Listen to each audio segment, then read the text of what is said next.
আসসালামু আলাইকুম। অষ্টম শ্রেণীর বিজ্ঞান বইয়ের চতুর্দশ অধ্যায় অর্থাৎ সর্বশেষ যেই চ্যাপ্টারটা আছে এই চ্যাপ্টার সম্পর্কে আলোচনা করব। চ্যাপ্টারটার নাম পরিবেশ আর বাস্তুতন্ত্র। যদি আমি পরিবেশ সম্পর্কে জিজ্ঞাসা করি, হয়তো উত্তর দিবা আমাদের চারপাশে যাই আছে তাই পরিবেশ। বাস্তুতন্ত্র সম্পর্কে জিজ্ঞেস করলে অনেকে উত্তর দিতে পারবে না। চলো এটা আমরা আজকে বিস্তারিত পড়ব। আমাদের চারপাশে যা কিছু আছে তাই নিয়েই আমাদের পরিবেশ। এটা তো সেই ছোটোবেলা থেকে শিখেছি 1-2-এ। আরও জানো, একটি স্থানে যে সকল জড় বস্তু এবং জীব বস্তু, অর্থাৎ একটা স্থানের ভিতরে যে সকল বস্তু থাকে, হতে পারে জড় বস্তু, হতে পারে জীব বস্তু। এই জড় বস্তু এবং জীব বস্তুকে একত্রে কি বলা হয়? পরিবেশ বলা হয়। তোমরা নিশ্চয়ই লক্ষ্য করছো এই ভূমণ্ডলে বিভিন্ন পরিবেশ আছে। আমরা আমাদের ভূমণ্ডলকে মোটামুটি দুইটা ভাগে ভাগ করতে পারি। এই ভাগগুলা হলো দুইটা ভাগে, প্রধান দুইটা ভাগে। একটা পানি আর একটা হচ্ছে স্থল। পানি আর স্থল। তাহলে আবার পানির ভিতরে দুইটা ভাগ আছে, একটা হচ্ছে স্বাদু পানি আর একটা হচ্ছে লোনা পানি আর স্থল। এই তিনটা ভাগে মেইনলি আমরা ভাগ করতে পারি। এই তিন রকমের পরিবেশের প্রত্যেকটিতে স্বতন্ত্র ধরনের সজীব এবং জীব উপাদান থাকে। তাহলে এই জায়গাগুলোয় কি আছে? জীব উপাদান আছে, আবার অজীব উপাদানও আছে। এসব অজীব এবং জীব উপাদান সমূহকে একে অপরের সাথে সম্পর্ক আছে এদের। তোমরা জানো পরিবেশের বিভিন্ন জীব উপাদানগুলোর মধ্যে রয়েছে উদ্ভিদ এবং প্রাণী, অর্থাৎ যাদের জীবন আছে। জীবন ধারণের জন্য এ সকল উদ্ভিদ এবং প্রাণী একে অপরের সাথে সম্পর্কযুক্ত। তারপর দেখো বাস্তুতন্ত্র। এই বাস্তুতন্ত্র জিনিসটা কি আমরা পড়ব। পৃথিবীর বিভিন্ন পরিবেশে বিভিন্ন জীব বসবাস করে। প্রতিটি বাসস্থানের বিভিন্ন এলাকায় জলবায়ু, আবহাওয়া এবং অন্যান্য অজীব এবং জীব উপাদানের মধ্যে প্রচুর পার্থক্য দেখা যায়। প্রতিটি বাসস্থানের বিভিন্ন এলাকায় এক এক এলাকার বাস্তুতন্ত্র এক এক রকম। সেটাই বলছে জলবায়ু, আবহাওয়া, অন্যান্য সজীব এবং জীব উপাদানের মাঝে প্রচুর পার্থক্য দেখায়। দেখো বাংলাদেশে বর্তমানে গরম চলতেছে, পৃথিবীর কোনো না কোনো প্রান্তে দেখবা ওই জায়গায় শীত এখন। এসব পার্থক্যের কারণে পৃথিবী জুড়ে স্থানভেদে বিচিত্র সব জীবের বসতি। বন জঙ্গলে তুমি যেই জীব দেখবে সেগুলো আবার পুকুরের মতো না, অর্থাৎ বনে যারা আছে তারা পুকুরের মতো না। এসব পরিবেশে জীব এবং অজীব উপাদানের মধ্যে রয়েছে এক নিবিড় সম্পর্ক। আবার কোনো একটি পরিবেশে উদ্ভিদ এবং প্রাণী জীবন ধারণের জন্য একে অপরের উপর নির্ভরশীল। এভাবে যে কোনো একটি পরিবেশে অজীব এবং জীব উপাদানগুলোর মধ্যে পারস্পরিক ক্রিয়া, আদান প্রদান ইত্যাদি যে পরিবেশতন্ত্রে গড়ে ওঠে তাকে বলা হয় বাস্তুতন্ত্র। তাহলে বাস্তুতন্ত্র জিনিসটা কি? যে কোনো একটি পরিবেশের জীব উপাদান এবং অজীব উপাদান সমূহের মধ্যে পারস্পরিক ক্রিয়া, আদান প্রদান, অর্থাৎ কেউ কাউকে সহযোগিতা করতেছে এরকম বলছে, বা কেউ কারো ক্ষতি করতেছে এমনও হতে পারে, ইত্যাদির মাধ্যমে পরিবেশে যে তন্ত্র গড়ে ওঠে তাকে কি বলা হয়? বাস্তুতন্ত্র। তো এই বাস্তুতন্ত্র সম্পর্কে আমরা একটু আলোচনা করব। যেমন তোমার বাড়ি অথবা বিদ্যালয়ের কাছের বাগান একটি ছোট বাস্তুতন্ত্রের উদাহরণ। কেন বলছে? কারণ এই বাগানে নানান প্রজাতির জিনিস বসবাস থাকতে পারে। বাগানে পাখি থাকতে পারে, সাপ থাকতে পারে, এরকম আর কি। আবার উদ্ভিদ আছে এরকম। বাস্তুতন্ত্রের উপাদানগুলো মূলত দুইটা ভাগে ভাগ করা যায়। দুইটা ভাগ কি? একটা অজীব উপাদান আর একটা জীব উপাদান। অজীব কারা? যাদের কোনো জীবন নাই, প্রাণহীন উপাদান, এগুলো হচ্ছে অজীব উপাদান। এই অজীব উপাদান আবার দুই ধরনের, একটা অজৈব ভৌত উপাদান আর একটা জৈব উপাদান।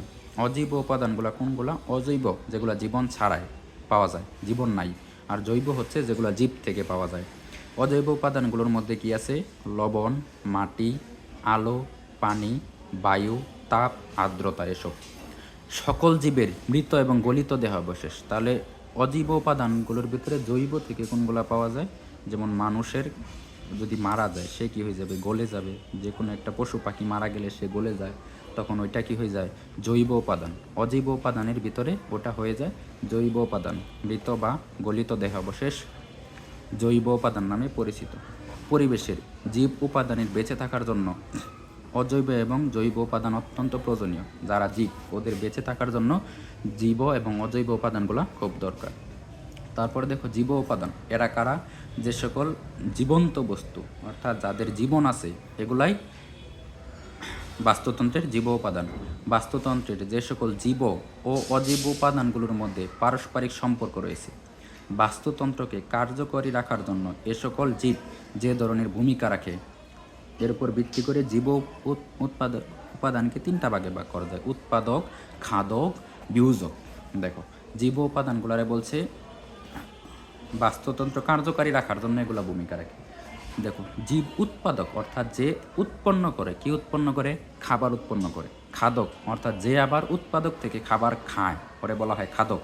এই খাদক যদি শেষে মারা যায় তখন এর আবার পচাইতে সহায়তা করে যে এ হইতেছে বিয়োজক। তাহলে জীব উপাদানকে আমরা তিনটা ভাগে ভাগ করতে পারি: একটা উৎপাদক, একটা খাদক আর একটা বিয়োজক। দেখো, উৎপাদক কি? সবুজ উদ্ভিদ। নর্মাল আমরা জানি একমাত্র সবুজ উদ্ভিদই খাবার তৈরি করতে পারে। সবুজ উদ্ভিদ যারা নিজেদের খাদ্য নিজেরা তৈরি করতে পারে তাদেরকে বলা হয় উৎপাদক।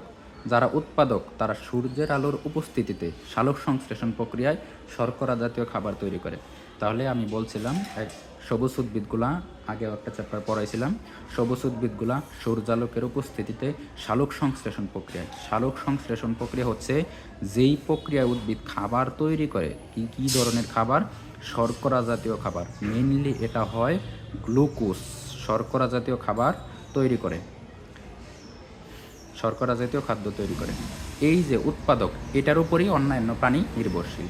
দেখো, খাদক হচ্ছে যে সকল প্রাণী উদ্ভিদ থেকে পাওয়া, অর্থাৎ যে উদ্ভিদ থেকে পাওয়া খাদ্যবস্তু গ্রহণ করে জীবন ধারণ করে, উদ্ভিদ থেকে পাওয়া খাদ্যবস্তু গ্রহণ করে জীবন ধারণ করে, এরা হচ্ছে খাদক বা ভক্ষক। এই যে এরকম আবার খাদক আছে তিন ধরনের। এরা কারা? প্রথম স্তরের খাদক, দ্বিতীয় স্তরের খাদক, তৃতীয় বা সর্বোচ্চ স্তরের খাদক। তাহলে প্রথম স্তরের খাদক কারা? এরা হচ্ছে যারা উৎপাদককে ভক্ষণ করে। তাহলে দেখো, প্রথম স্তরের খাদক যে সকল প্রাণী উদ্ভিদভোজী, অর্থাৎ উদ্ভিদ থেকে খাবার গ্রহণ করে, সবুজ উদ্ভিদ থেকে খাবার গ্রহণ করে, তারা প্রথম স্তরের খাদক। এরা তৃণভোজী নামে পরিচিত। তৃণভোজী কারা? যারা ঘাস খায়। তৃণভোজী প্রাণীদের মধ্যে রয়েছে ছোট কীটপতঙ্গ থেকে শুরু করে বড় প্রাণী, যেমন গরু, ছাগল, এরা কিন্তু ঘাস খায়। সেই হিসাবে এরা প্রথম স্তরের খাদক। দ্বিতীয় স্তরের খাদক আবার কারা? যারা প্রথম স্তরের খাদককে খেয়ে বাঁচে, যেমন পাখি, ব্যাঙ, মানুষ। এই জায়গায় মানুষ কিন্তু গরু খায়, ছাগলও খায়। এখন পাখি আর ব্যাঙ এগুলো খায় কি না সেটাও আমার দেখতে হবে। যদিও এগুলো আরও অনেক কিছু আছে, যেমন এই জায়গায় তুমি চিন্তা করতে পারো ছোটো ছোটো পোকামাকড়, এরা কিন্তু উদ্ভিদ থেকে খাবার গ্রহণ করে। ওই ছোটো ছোটো পোকামাকড় আবার কে খায়? পাখি খায়, ব্যাঙেও খায়। সেই হিসাবে আমি বলতে পারি ব্যাঙ এবং পাখি দ্বিতীয় স্তরের খাদক। তারপর একটু দেখো, তৃতীয় স্তরের খাদক বা সর্বোচ্চ স্তরের খাদক, এরা আবার দ্বিতীয় স্তরের খাদকদের খায়। কারা? যেমন এই জায়গায় আছে ব্যাঙ। বক কিন্তু ব্যাঙকে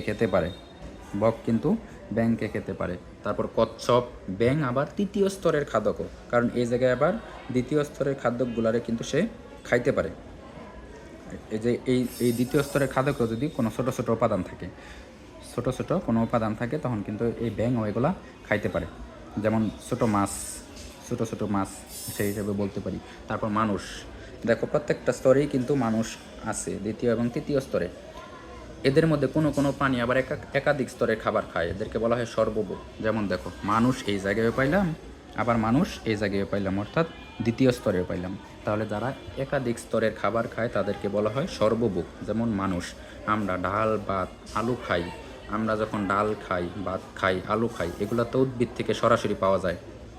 এগুলা কোনো উদ্ভিদ থেকে সরাসরি, যেমন আলু পাওয়া যায় আলু গাছ থেকে, ভাত পাওয়া যায় ধান থেকে, ডাল পাওয়া যায়।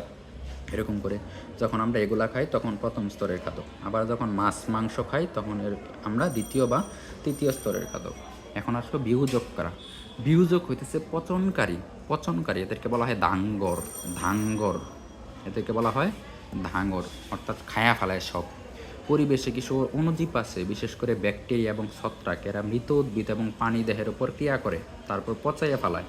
রাসায়নিক বিক্রিয়া ঘটে, মৃতদেহ ক্রমশ বিয়োজিত হয়ে জৈব এবং অজৈব দ্রব্যাদিতে পরিণত হয়। এসব দ্রব্যের কিছুটা ব্যাকটেরিয়া এবং ছত্রাক নিজেরা খাদ্য হিসেবে গ্রহণ করে। মৃতদেহ থেকে তৈরি বাকি খাদ্য মাটি এবং বায়ুতে জমা থাকে, যা ওখান থেকে আবার উদ্ভিদ পুনরায় ওই পানি হিসেবে, কৈশিক পানি বা খনিজ লবণ হিসেবে গ্রহণ করে। এভাবে প্রকৃতিতে জীব এবং অজীব উপাদানের ক্রিয়া প্রতিক্রিয়া অর্থাৎ বাস্তু সংস্থান চলতে থাকে। তাহলে এই পর্যন্তই আমাদের বাস্তু সংস্থান সম্পর্কে পড়া চতুর্দশ অধ্যায়ে। আরেকটা লেকচারে সব কিছু শেষ হয়ে যাবে ইনশাল্লাহ। ধন্যবাদ সবাইকে।